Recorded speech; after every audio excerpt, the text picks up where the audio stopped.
خداوند کے پاک اور زندگی بخش کلام مقدس میں سے استثنا کی کتاب، اس کا 19واں، 20واں اور 21واں باب۔ جب خداوند تیرا خدا ان قوموں کو جن کا ملک خداوند تیرا خدا تجھ کو دیتا ہے کاٹ ڈالے، اور تو ان کی جگہ ان کے شہروں اور گھروں میں رہنے لگے، تو اس ملک میں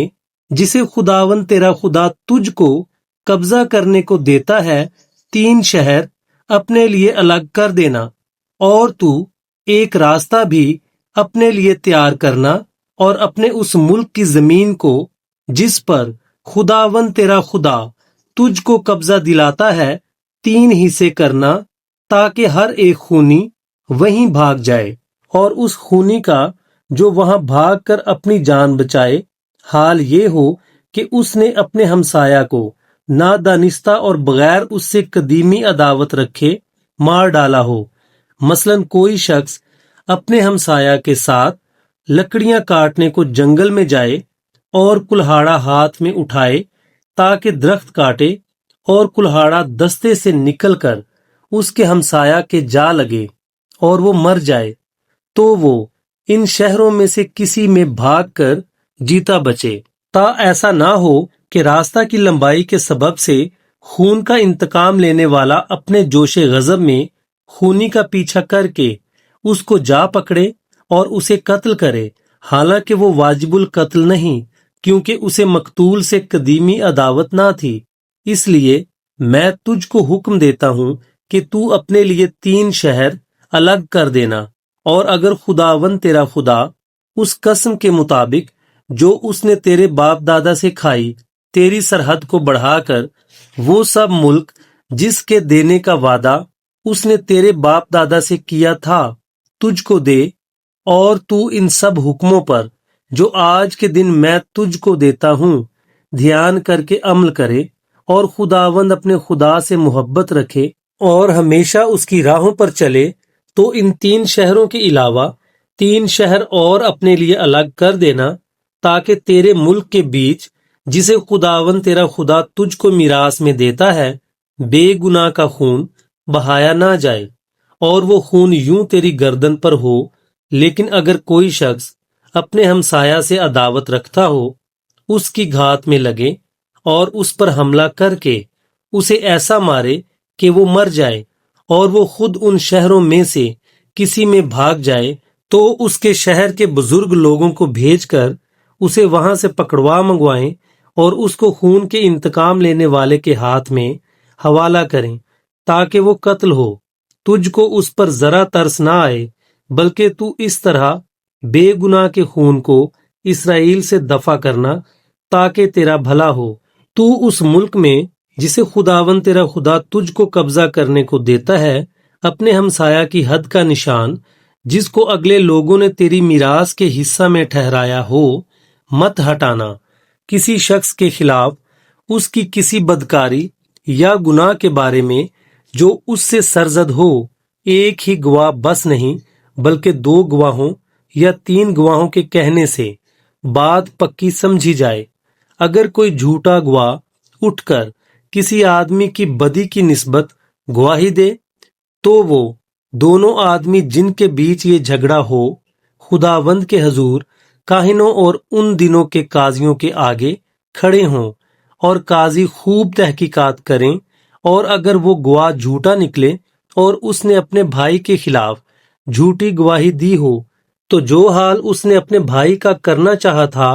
وہی تم اس کا کرنا، اور یوں تو ایسی برائی کو اپنے درمیان سے دفع کر دینا، اور دوسرے لوگ سن کر ڈریں گے اور تیرے بیچ پھر ایسی برائی نہیں کریں گے، اور تجھ کو ذرا ترس نہ آئے۔ جان کا بدلہ جان، آنکھ کا بدلہ آنکھ، دانت کا بدلہ دانت، ہاتھ کا بدلہ ہاتھ، اور پاؤں کا بدلہ پاؤں ہو۔ جب تو اپنے دشمنوں سے جنگ کرنے کو جائے اور گھوڑوں اور رتھوں اور اپنے سے بڑی فوج کو دیکھے، تو ان سے ڈر نہ جانا، کیونکہ خداوند تیرا خدا جو تجھ کو ملک مصر سے نکال لایا تیرے ساتھ ہے۔ اور جب مارکہ جنگ میں تمہاری مٹھ بھیڑ ہونے کو ہو، تو کاہن فوج کے آدمیوں کے پاس جا کر ان کی طرف مخاطب ہو اور ان سے کہے، سنو، اے اسرائیلیو، تم آج کے دن اپنے دشمنوں کے مقابلہ کے لیے مار کے جنگ میں آئے ہو، سو تمہارا دل ہراسان نہ ہو، تم نہ خوف کرو نہ کانپو، نہ ان سے دہشت کھاؤ، کیونکہ خداوند تمہارا خدا تمہارے ساتھ ساتھ چلتا ہے تاکہ تم کو بچانے کو تمہاری طرف سے تمہارے دشمنوں سے جنگ کرے۔ پھر فوجی حکام لوگوں سے یوں کہیں کہ تم میں سے جس کسی نے نیا گھر بنایا ہو اور اسے مخصوص نہ کیا ہو، وہ اپنے گھر کو لوٹ جائے، تا نہ ہو کہ وہ جنگ میں قتل ہو اور دوسرا شخص اسے مخصوص کرے، اور جس کسی نے پاکستان لگایا ہو پر اب تک اس کا پھل استعمال نہ کیا ہو، وہ بھی اپنے گھر کو لوٹ جائے، تا نہ ہو کہ وہ جنگ میں مارا جائے اور دوسرا آدمی اس کا پھل کھائے۔ اور جس نے کسی عورت سے اپنی منگنی تو کر لی ہو پر اسے بیاہ کر نہیں لایا ہے، وہ بھی اپنے گھر کو لوٹ جائے،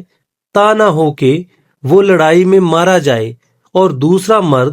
اس سے بیاہ کرے۔ اور فوجی حکام لوگوں کی طرف مخاطب ہو کر ان سے یہ بھی کہیں کہ جو شخص ڈرپوک اور کچے دل کا ہو، وہ بھی اپنے گھر کو لوٹ جائے، تا نہ ہو کہ اس کی طرح اس کے بھائیوں کا حوصلہ بھی ٹوٹ جائے۔ اور جب فوجی حکام یہ سب کچھ لوگوں سے کہہ چکیں تو لشکر کے سرداروں کو ان پر مقرر کر دیں۔ جب تو کسی شہر سے جنگ کرنے کو اس کے نزدیک پہنچے تو پہلے اسے صلح کا پیغام دینا، اور اگر وہ تجھ کو صلح کا جواب دے اور اپنے پھاٹک تیرے لیے کھول دے تو وہاں کے سب باشندے تیرے باج گزار بن کر تیری خدمت کریں، اور اگر وہ تجھ سے صلح نہ کرے بلکہ تجھ سے لڑنا چاہے تو اس کا محاصرہ کرنا، اور جب خداوند تیرا خدا اسے تیرے قبضہ میں کر دے تو وہاں کے ہر مرد کو تلوار سے قتل کر ڈالنا، لیکن عورتوں اور بال بچوں اور چوپایوں اور اس شہر کے سب مال اور لوٹ کو اپنے لیے رکھ لینا، اور تو اپنے دشمنوں کی اس لوٹ کو جو خداوند تیرے خدا نے تجھ کو دی ہو کھانا۔ ان سب شہروں کا یہی حال کرنا جو تجھ سے بہت دور ہیں اور ان قوموں کے شہر نہیں ہیں، پر ان قوموں کے شہروں میں جن کو خداوند تیرا خدا میراث کے طور پر تجھ کو دیتا ہے،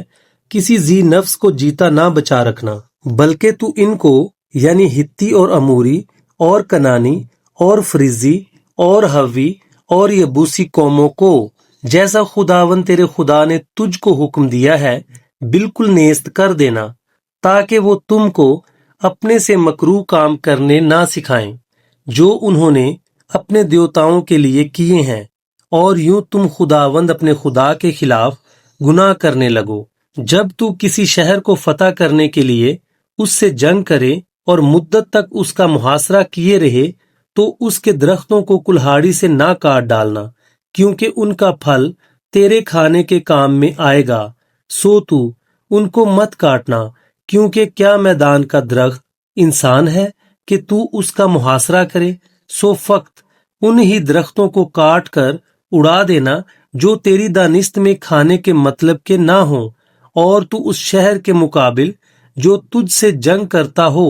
برجوں کو بنا لینا جب تک وہ سر نہ ہو جائے۔ اگر اس ملک میں جسے خداوند تیرا خدا تجھ کو قبضہ کرنے کو دیتا ہے کسی مقتول کی لاش میدان میں پڑی ہوئی ملے اور یہ معلوم نہ ہو کہ اس کا قاتل کون ہے، تو تیرے بزرگ اور قاضی نکل کر اس مقتول کے گردا گرد کے شہروں کے فاصلہ کو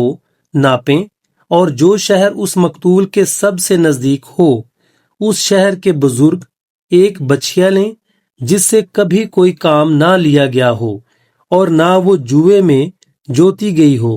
اور اس شہر کے بزرگ اس بچھیا کو بہتے پانی کی وادی میں جس میں نہ ہل چلا ہو اور نہ اس میں کچھ بویا گیا ہو لے جائیں، اور وہاں اس وادی میں اس بچھیا کی گردن توڑ دیں۔ تب بنی لاوی جو کاہن ہیں نزدیک آئیں، کیونکہ خداوند تیرے خدا نے ان کو چن لیا ہے کہ خداوند کی خدمت کریں اور اس کے نام سے برکت دیا کریں، اور انہی کے کہنے کے مطابق ہر جھگڑے اور مار پیٹ کے مقدمہ کا فیصلہ ہوا کرے۔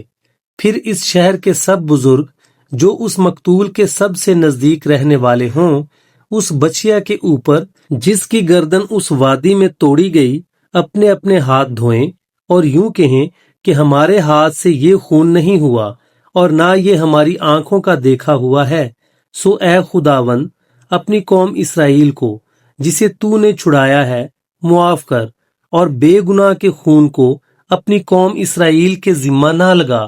تب وہ خون ان کو معاف کر دیا جائے گا۔ یوں تو اس کام کو کر کے جو خداوند کے نزدیک درست ہے، بے گناہ کے خون کی جواب دہی کو اپنے اوپر سے دور و دفع کرنا، جب تو اپنے دشمنوں سے جنگ کرنے کو نکلے اور خداوند تیرا خدا ان کو تیرے ہاتھ میں کر دے اور تو ان کو اسیر کر لائے، اور ان اسیروں میں کسی خوبصورت عورت کو دیکھ کر تو اس پر فرفتہ ہو جائے اور اس کو بیاہ لینا چاہے، تو اسے اپنے گھر لے آنا اور وہ اپنا سر منڈوائے اور اپنے ناخن ترشوائے اور اپنی اسیری کا لباس اتار کر تیرے گھر میں رہے اور 1 مہینہ تک اپنے ماں باپ کے لیے ماتم کرے۔ اس کے بعد تو اس کے پاس جا کر اس کا شوہر ہونا اور وہ تیری بیوی بنے، اور اگر وہ تجھ کو نہ بھائے تو جہاں وہ چاہے اس کو جانے دینا، لیکن روپے کی خاطر اس کو ہرگز نہ بیچنا اور اس سے لونڈی کا سا سلوک نہ کرنا، اس لیے کہ تو نے اس کی حرمت لے لی ہے۔ اگر کسی مرد کی 2 بیویاں ہوں اور ایک محبوبہ اور دوسری غیر محبوبہ ہو، اور محبوبہ اور غیر محبوبہ دونوں سے لڑکے ہوں، اور پہلوٹا بیٹا غیر محبوبہ سے ہو، تو جب وہ اپنے بیٹوں کو اپنے مال کا وارث کرے تو وہ محبوبہ کے بیٹے کو غیر محبوبہ کے بیٹے پر جو فی الحقیقت پہلوٹا ہے فوقیت دے کر پہلوٹا نہ ٹھہرائے، بلکہ وہ غیر محبوبہ کے بیٹے کو اپنے سب مال کا دونا حصہ دے کر اسے پہلوٹا مانے، کیونکہ وہ اس کی قوت کی ابتدا ہے اور پہلوٹے کا حق اسی کا ہے۔ اگر کسی آدمی کا ضدی اور گردن کش بیٹا ہو جو اپنے باپ یا ماں کی بات نہ مانتا ہو اور ان کے تنبیہ کرنے پر بھی ان کی نہ سنتا ہو، تو اس کے ماں باپ اسے پکڑ کر اور نکال کر اس شہر کے بزرگوں کے پاس اس جگہ کے پھاٹک پر لے جائیں، اور وہ اس کے شہر کے بزرگوں سے عرض کریں کہ یہ ہمارا بیٹا ضدی اور گردن کش ہے، یہ ہماری بات نہیں مانتا اور اڑاؤ اور شرابی ہے، تب اس کے شہر کے سب لوگ اسے سنسار کریں کہ وہ مر جائے۔ یوں تو ایسی برائی کو اپنے درمیان سے دور کرنا، تب سب اسرائیلی سن کر ڈر جائیں گے۔ اور اگر کسی نے کوئی ایسا گناہ کیا ہو جس سے اس کا قتل واجب ہو اور تو اسے مار کر درخت سے ٹانگ دے، تو اس کی لاش رات بھر درخت پر لٹکی نہ رہے، بلکہ تو اسی دن اسے دفن کر دینا، کیونکہ جسے پھانسی ملتی ہے وہ خدا کی طرف سے ملعون ہے، تا نہ ہو کہ تو اس ملک کو ناپاک کر دے جسے خداوند تیرا خدا تجھ کو میراث کے طور پر دیتا ہے۔ پاک کلام کے پڑھے، سنے اور سمجھے جانے پر خداوند کی برکت ہو، آمین۔